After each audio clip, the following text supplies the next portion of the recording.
know if you've been following the news, but I've been keeping my ears open, and it seems like everyone, everywhere, is super mad about everything all the time. Hey!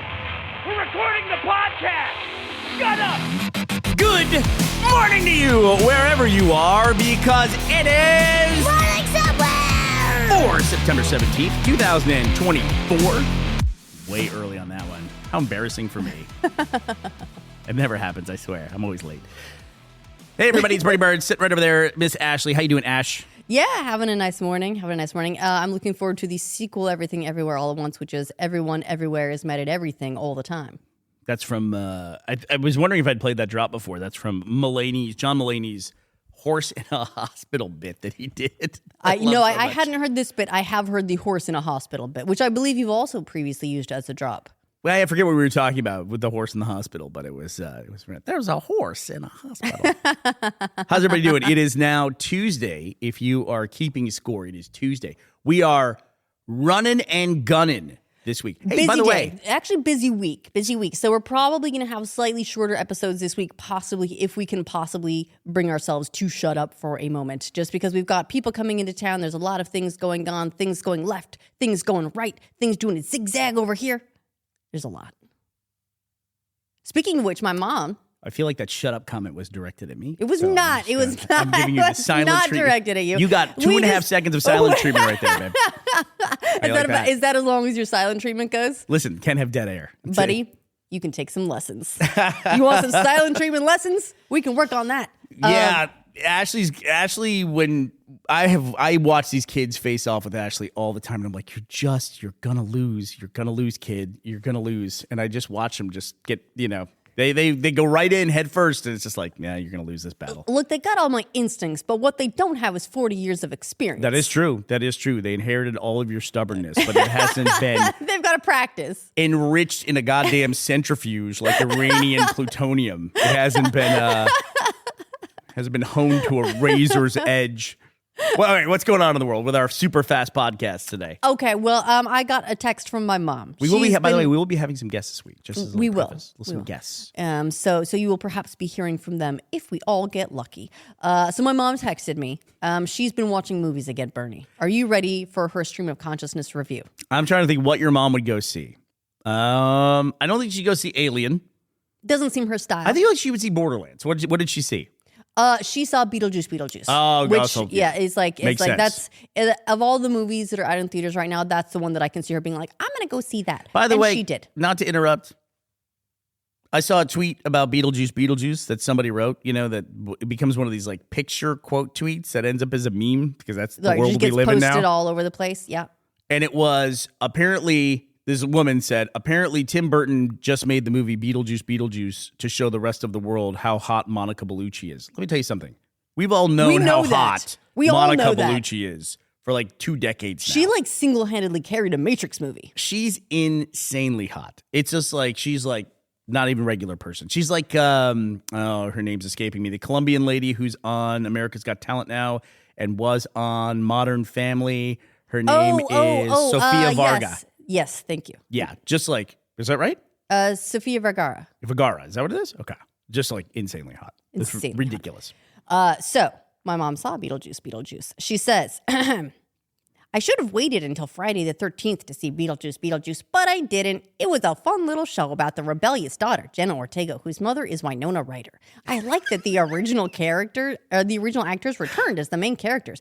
It'll be a fun show to see for Halloween. The other movie I saw was The Killer's Game. I enjoyed watching Dave Bautista in this one. He's a hitman who finds out he has a terminal illness and decides to take out a hit on himself. However, it turns out that his doctor gave him someone else's diagnosis, and in fact, his symptoms are completely treatable. Now he has to fight off all kinds of all the killers who want the contract on him. It's quite entertaining, although there's a lot of blood and guts in this one. Oh, and I noticed you and Bernie used the term rabbit hole in some of your podcasts. I'm wondering if you've seen the show by that name on Prime. It stars Kiefer Sutherland. I thought it was great. And one more thing. Bernie mentioned he wished you could just take pills as a substitute for meals. You need to see the old movie from, I think, the 1940s called Soylent Green. It stars Charlton Heston and takes place way in the future in 2022. I thought that was funny. If you can't find it, I have it on Blu-ray. You can watch it the next time you come visit. Heston, that couldn't have been the 40s, right? It had to be the 60s. Is Soylent Green the most spoiled piece of media in the history of media? Very possibly. Was it supplanted by Darth Vader? Either that or everyone knows that Rosebud's a sled. Oh, yeah. Yeah, but I wonder too, though, the thing about Soylent Green is that it's a great spoiler because it tells you the name of the movie in the spoiler. Right, so it's even like if as Darth it's Vader had spoiling said, it's marketing it. "No, Luke, I am your father." By the way, now let's strike back at the Empire. This is not a movie, by the way, from the 40s. It's let me guess, 63. 1973. Get the fuck out of here. That's 73? That's 73. 1973 American dystopian thriller film directed by Richard Fleischer. Good Lord. That's like the era of, it kind of makes sense because I get like Logan's Run vibes from that. Did they ever remake Logan's Run? Did you ever see Logan's Run? I don't think so. Dude, you could totally remake the movie Logan's Run for Gen Z because it's about how everyone over the age of 25 gets killed. According to a quick Google, yes, there is a Logan's Run remake that's going to be directed by Gore Verbinski, but I have no idea where in production that is. Yeah, everyone has. Let me tell you the premise of Logan's Run. As far as I remember, as a kid who saw it on cable, everyone has a gem in their hand, like a red gem in the palm of their hand, like embedded. Okay. And then when they turn 25, it goes dark, and then they're killed. There was a movie and I think that turned had into food. like a weirdly similar premise, and that was About Time, Out of Time, something like that. It had, I want to say it was a Justin Timberlake movie, and like everyone stops aging and they start running out of time in their like mid-20s. Oh, and they trade time as currency. Yes, and so you can earn time by working whatever. You can spend time on things, but basically it means that everyone in the movie is like perfectly aged and hot until they drop dead. Yeah, right. Because it's just like, and then what happens is they have a little counter on their forearm, right? Yes. And then they can give each other, like, he gets a bunch of time at some point for some kind of like heist or something like that, and then he's like giving away time to be like a week at a time and things like that. Yes, so this movie is called In Time. It's a 2011 film starring Justin Timberlake, Amanda Seyfried, and Cillian Murphy. Who's Cillian Murphy? Wow, he's been around for a while, like doing stuff before he got really big. I recently just read about Jake Gyllenhaal. I also recently learned that his name is not pronounced Gyllenhaal. It's like Gyllenhaalen or something. What? Yeah, it's like that. Emma Stone is not Emma Stone. She's Emily Stone. And while we're on the topic, Dave Bautista, have you seen him recently? I know he's dropped a ton of weight. He's dropped a ton of weight. He was apparently he said he was in a movie, and everyone, I guess, thinks he's talking about, it's not the one that's not Cabin in the Woods. It's Knock at the Cabin Door. Did you ever see that one? I did not. I think I saw the trailer for it and thought, that sounds interesting, and then just didn't see it. M. Night Shyamalan is like making a shitload of movies for a guy that like was like super hot director. He's just like plowing ahead making stuff. I just saw on video, like purchased the other day, was the movie Trap with Josh Hartnett. That's an M. Night Shyamalan movie, right? I think so, yes. And then he made the Beach movie where everyone gets old and this Knock at the Cave. He's just moving along, making movies. But apparently he had to get up to like 300 pounds, which I didn't even know Bautista was under 300 pounds. A massive dude. And he said he just got too fat. Like he felt too fat and didn't feel right. And he just started dropping weight. But he's an older dude too. And it's like, I think after a certain age as a guy, you've just got to like start cutting weight, you know? Right. You just don't carry weight the same. No, I heard a phrase one time, which is there's a lot of old guys and there's a lot of big guys, but there's not a lot of old big guys. Unless you're Santa. Unless you're Santa, you know? Like Schwarzenegger and Stallone are still holding it together at a very late, but even Schwarzenegger's had like heart valve replacement and stuff like that. I don't know that that's what the like old big guys refers to. I think it's like you can carry weight, but it puts more strain on your joints and your bones and just your general body. Yeah. And so it's harder to keep that going as long. There's no like 70-year-old Chris Farley, right? Like right. That guy, yeah. So I think at a certain point there's got to be a longevity strategy to just start like cutting the weight, cutting it off. just cutting it. And so Bautista's doing a nice healthy cut. Yeah, maybe doing a nice healthy cut. How do we rewind now down this rabbit hole that we went down? How do we work our way back up to your mom's movie reviews? Well, we don't need to actually, because instead we can talk about nutrition and golden lettuce. Have you heard about golden lettuce, Bernie? This seems like too much to me. They've genetically engineered a head of lettuce to have something like 1 billion times the vitamins that you need. Isn't that bad for you too? Just shy of 1 billion. 30 times more vitamins. So I think the idea is that basically everyone's acknowledged that no one eats their vegetables anymore. Right. And that people are getting a lot of their vitamins and things through like synthetic sources, or like, they're like, I take a multivitamin. I get all the vitamins that I need. And so I'm going to just bury myself in a chocolate cake. And so I think what they're trying to do is engineer more nutrient-dense foods so that you can still get vitamins and nutrients if you eat less of the things, which, again, I don't know is necessarily the right way to go. Maybe we just learn to eat green things. But also, I mean, if you're doing 30 times the vitamins in a normal head of lettuce, you're already starting with a pretty goddamn low bar, right? Yeah. Is it 30 times a normal head of lettuce, or is it 30 times the vitamins you need in a day? Because 30 times 30 times what the lettuce naturally has. Oh, I see. Okay. So you're not going to get like vitamin poisoning from like taking a bite of this head of lettuce. I like lettuce. I don't like cucumbers, and whenever I say I don't like cucumbers, people can say, "How can you not like cucumbers? They don't taste like anything." They do. They cucumbers absolutely taste like a thing. I think you're being intentionally dense if you say that a cucumber doesn't have a taste, because it does. It may not be like, it's not like a strong taste. It's not like biting into beet or anything like that, but it has its own flavor. And to me, it's overpowering. Like if you put cucumber into something and then take it out, I can still taste nothing but cucumber. That being said, lettuce, when people say they don't like lettuce, I'm like, I have that same reaction. How do you not like lettuce? Lettuce doesn't taste really like anything. Or it's such a muted taste.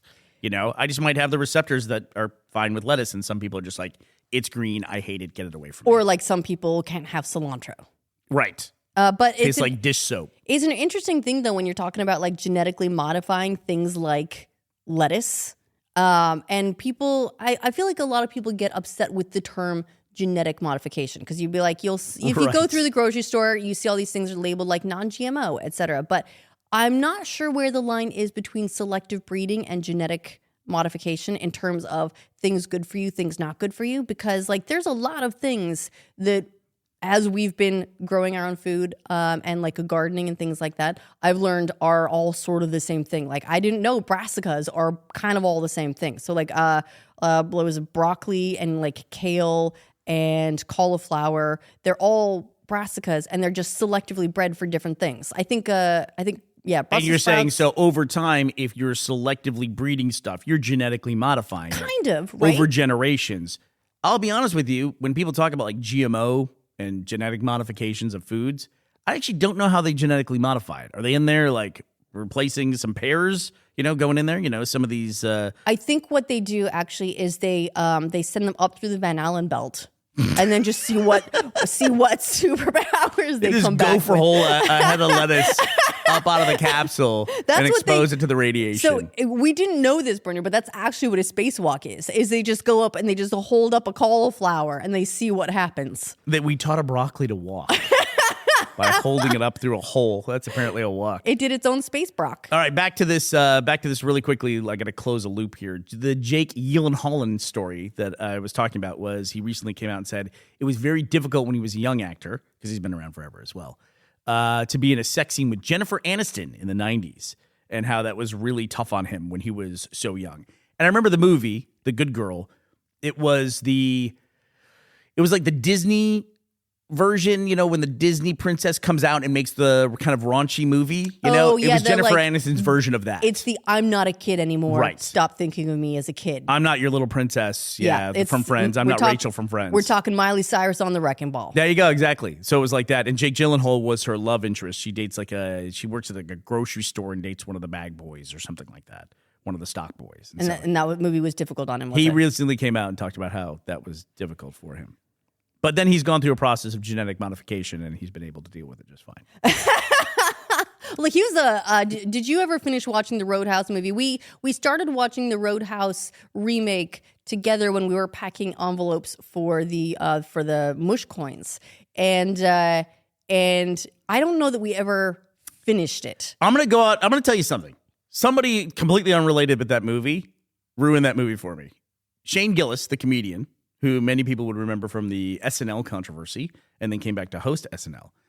I love his comedy and I love his stand-up. And he talks about Ireland in particular, and he talked about Conor McGregor walking around and going, and the problem was, now whenever I see Conor McGregor, I make that noise in my head. So I couldn't watch the rest of that movie because it featured a very buff, stacked Conor McGregor in that movie. Yes, and the thing is, he does kind of walk around that movie going. It is, he does. He has that strut, and it was making that noise in my head. That's a good point. He just wears like floral shorts and goes tick, tick, tick, tick, tick, tick, tick, around the Florida Keys or wherever the Roadhouse is. Yeah, he's wearing a completely unbuttoned Hawaiian shirt the entire time. Yeah, but Jake Gyllenhaal or Gyllenhaal was also absolutely just insanely buff in that movie. And they've been selectively bred now to have the next. So get ready for the next generation of the Gyllenhaalans. Yeah, but that stuff has been going on, so I would like to know what the kerfuffle is. Like, I get, like, it's a road that, it's kind of a Pandora's box. If you start genetically modifying stuff, then you could have, like, if you ever see if you ever see paintings of fruit from the medieval times, and it doesn't look anything like modern fruit, like if you look at a tomato or a watermelon, it's like, that's not the same fruit that we have today. There's a lot of things about medieval paintings, though, that are like someone was clearly described a thing to someone and they were like, now paint that. Like, it's the same with medieval cats. Unless they've been genetically modified, cats did not look like that either. But where do you stop, Ashley? Where do you stop? Like, at one point, do you make the birds flappier? Is that like... What happens if the birds get too flappy? Oh, well, you talk about the Flappy Birds, but we should talk about the Flappy Birds. So there's a thing going on. You remember the Flappy Bird game from 2014? I think I do remember that because I just gave you a segue lead in for it. You did. It was brilliant. Well done. Very smooth. So this game, when it came out, was one of those, like, you can't engineer this viral phenomenons, right? It was made by this guy, Dong Nguyen. Vietnamese guy, did it all by himself. Released this game, it became this absolute insane phenomenon, was doing like tens of thousands of dollars in like advertising a day. Not he wasn't advertising it, but there's like a little banner ad right at the bottom, the way they do on a lot of those games. Oh, we know how mobile games work. Yeah, well, no, I'm saying this was like in the before times, before it was like buy gems, so that you can keep playing the game. I think mobile games have, since the beginning of time, it's like the giant Ponzi pyramid scheme. Mobile games make money by advertising other mobile games. I don't know how that works exactly. I guess they have new mobile money coming in all the time. It's like an industry Ouroboros is just devouring its tail. Exactly, that's what it feels like. It's just advertising the next game that's advertising the next game, and it comes all around in a circle. But this dude from Vietnam was making tens of thousands of dollars per day. And everyone was playing Flappy Bird. Absolutely everyone. We made an RT Vine about it. That's right. And it was ubiquitous. It ruined the guy's life, according to him. He said it ruined his simple life. It was a frustrating game too. It was like a very hard, very unforgiving, very precise game, which is tough because it was also a tap game. That was part of its viralness, was people complaining about how hard the game was and how frustrating the game was. Even that was our RT Vine was about that, leaning into the whole like how difficult and frustrating the game was. So he did something that almost no one ever does.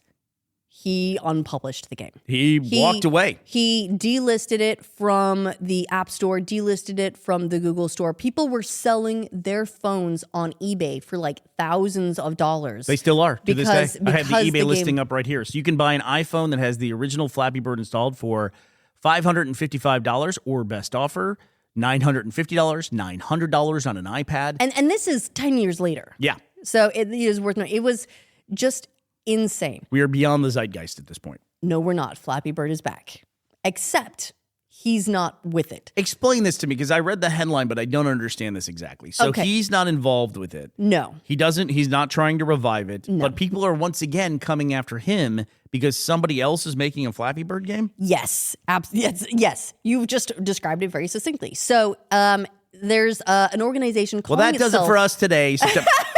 the Flappy Bird Foundation that said they're bringing the Flappy Bird Foundation that said they're bringing it back. That they are there. They said they bought the trademark. So here's the weird thing.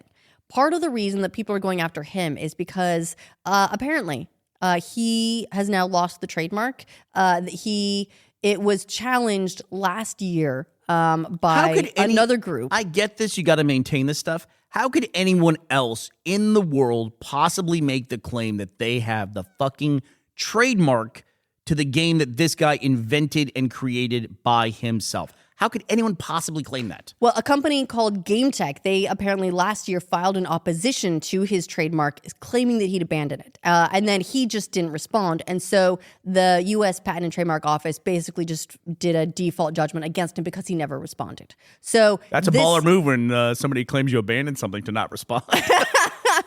So this company ended up with the trademark and has supposedly they've now sold it to this Flappy Bird Foundation, or Flappy Bird Foundation is saying that they've acquired the trademark in any case. Okay.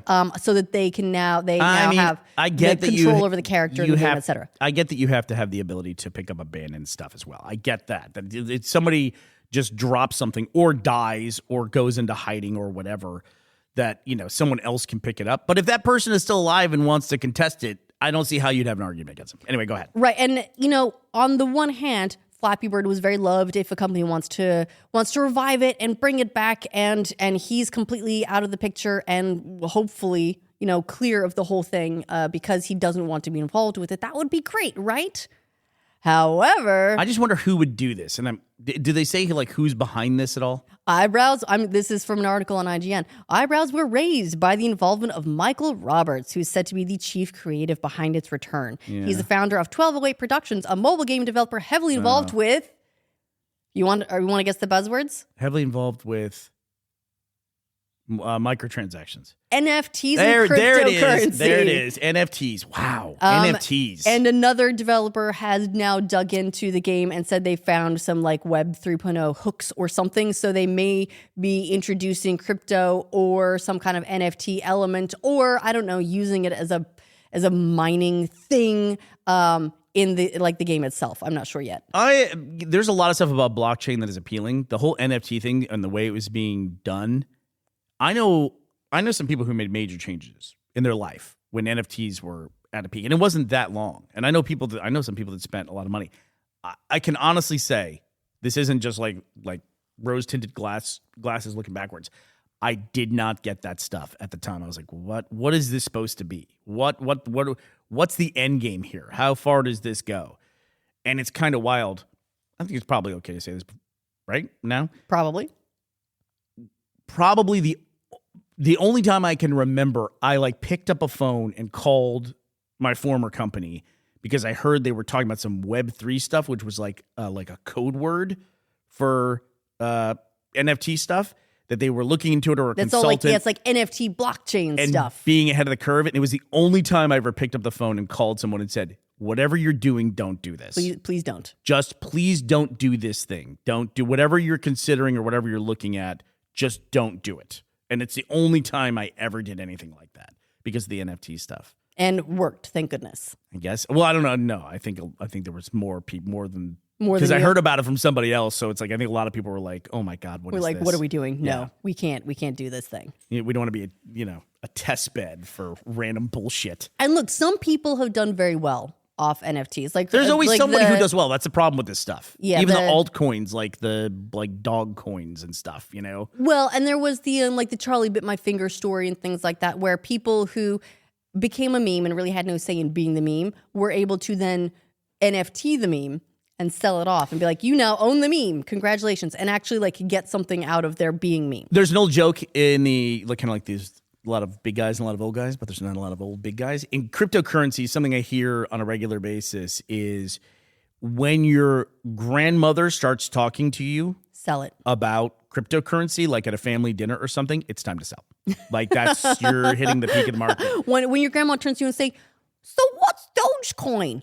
Just hit the sell button. Right. Just get it's immediately over. Go, excuse me. I need to take a walk outside for a second. Well, that is definitely not financial advice. It's like all your grandma may be way ahead of the curve. It's like all the young people who are like, oh no, my mom joined Facebook and I'm off. Yeah, kind of. Yeah, or just like it's just reached critical mass at that point in time. Nowhere to go but down. I wonder too. It's like I wonder what those apes are selling for now. It all just seemed like JPEGs to me, right? And right. People paying tens of thousands, hundreds of thousands. Please tell me not millions of dollars for some of these JPEGs. And it's just like I get the interesting technology behind a non-fungible token and something that's unique in a digital space. It's just interesting how the first round of moneymakers applies that technology. According to a quick internet search, The Merge is the most expensive NFT ever sold, fetching a total of $91.8 million in December 2021. So just let that sink in. December of 2021. $91.8 million on What an is NFT. The Merge? Can you even know, or are they not allowed to put it because it's right, because owned? it's owned, so they can't actually post to the JPEG. Wow. That's wild to me. Somebody, and it's one of those things you hear that and you think, oh my God, somebody wasted a bunch of money on that. There's another side of that, which is somebody made $92 million on the NFT thing in one sale. So there's somebody out there, that is their life story, that they were able to make $92 million. Unlike traditional NFTs, The Merge wasn't a single image or Wait, video. back up. That you just threw me off immediately. Unlike traditional NFTs. Go ahead. Oh, this is outside the box. Right, yeah. This is Throw out everything you know about your NFTs. generational knowledge of NFTs. Throw it out. Here we go. Here's new information. I love it's like generational by 2021.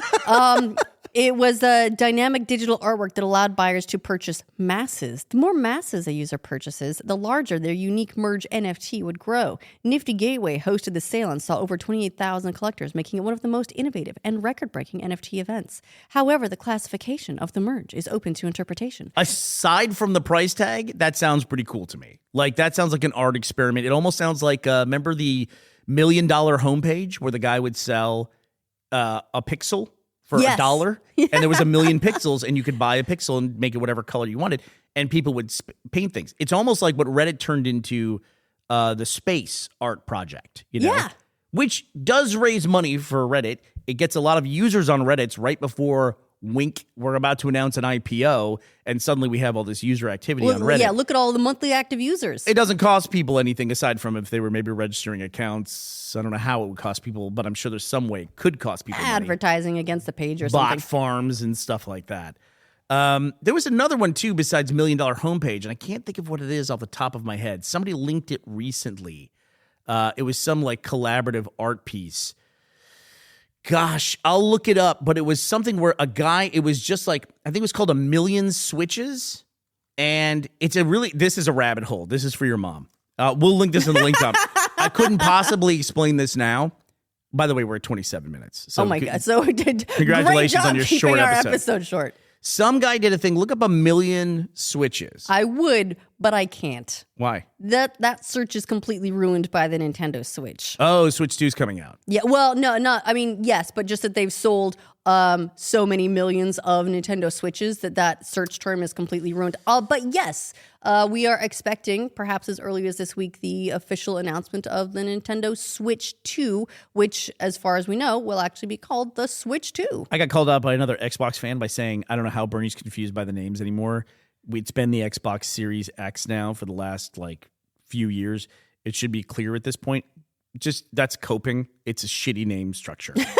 I'm sorry. We live in it, but it's a shitty name structure. Look, and we know why Xbox has its weird structures. We do? We do. It's because it's a generation behind PlayStation. And so if they put out the Xbox 4 when the PlayStation 5 was coming out, it would look like an inferior model, right? Okay. It would look like it's behind. And they didn't want to do that kind of thing. So that's and why they can't put a year on it or anything like that. So they went with, instead of the Xbox 2, they went with, of course, the Xbox 360. Do you know how easy it is to catch up, though? You just put out one of these and just call it whatever, and then come back and call it the Xbox 13 or whatever. Go ahead, make it bigger than the PlayStation. We're now on the Xbox 7 for God's sake. Who gives a shit at this point? But the Switch now, it has a name. The successor to the Switch will be called the Switch 2, which is some people were hoping for a Super Nintendo Switch or something like that. But let's just all take a moment and be grateful it's not the Switch U. Okay. So back to the story, which I'm just going to link in the link dump, but I'll give you a little preface on this. It was an art project that somebody made, a digital art project called something like Million Switches or something, where it was 1,000,000 bits and people could flip them. And somehow the guy who ran the thing just thought, oh, this will be fun, and we'll let people switch it. And they would on using the switches, they would paint little photos and stuff like that. But then what he found was when he looked at it and then ran his own switches that he couldn't modify, like he was trying to switch a switch back, and it automatically, every time these certain switches, when he switched them, they would switch back the other way. Like something was maintaining them.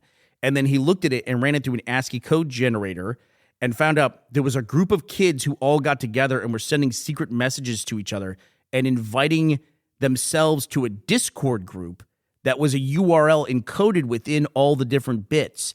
So it was this group of super smart kids, and he found them, and they were leaving him messages encoded in his own website. It's a crazy story. And I'll have to link it, but it's one of those rabbit hole stories.